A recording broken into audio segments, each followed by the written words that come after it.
مساء الفل يا رجاله. فيديو النهارده هقول لك على اقوى ثغره موجوده في باكج اي سي ميلان، هتجيب بيها ابراموفيتش ورودخولت وكمان روي كوستا وعندك كمان جاتوزو، فانت هات اي حد انت عاوزه. بس في الاول حابب افكرك ان كل يوم بيكون معانا فايز او اكتر على مدرب او على لاعب احمد حسن، فكل اللي عليك ان انت هتنزل تنضم معانا في الرابط اللي موجود في اول كومنت وتكتب كومنت وتشترك معانا هنا في القناه وتفعل زر الجرس، ويلا بينا على الفيديو. طب يا رجاله، هي ثغره سهله جدا وبسيطه، بس ما تنساش بقى تخبط اللايك عشان مهم جدا ان احنا نرفع الفيديو ده لاعلى اللايكات، فتشجعوني ان انا انزل لكم ثغرات تانية وافكار تانية تهمكم دايما في اللعبه.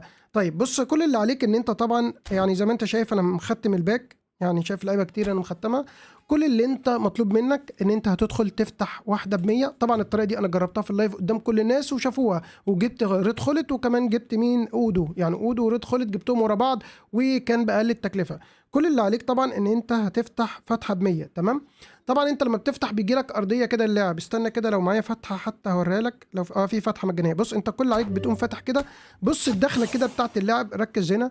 بص الارضيه دي نجيله، لا يبقى كده دي ملهاش لازمه. يعني تجرب 100 تاني لغايه لما يجي لك الارضيه لونها احمر، اللي هي سجاده لونها احمر. اول ما تجي لك سجاده لونها احمر اضرب على طول ب 900 وهقول لك مبروك ليك. ودي الطريقه جربتها مرتين في اللايف قدامهم، وتقريبا انا بعرض لك جزء من الفيديو زي ما انت شايف كده. يعني الاولى اول ما جت على طول سجاده حمراء رحت ضارب ب 900. الطريقه سهله، الموضوع بسيط، مش محتاج منك اي حاجه غير ان انت هتفضل تجرب لغايه لما تجيلك سجاده لون احمر اضرب وراه على طول ب 900 وبس كده. وما تنساش تشترك معانا في الرابط الموجود في اسفل الفيديو عشان بيكون معانا فايز او اكتر بمدرب او لاعب احمد حسن كل يوم الساعه 11 بالليل.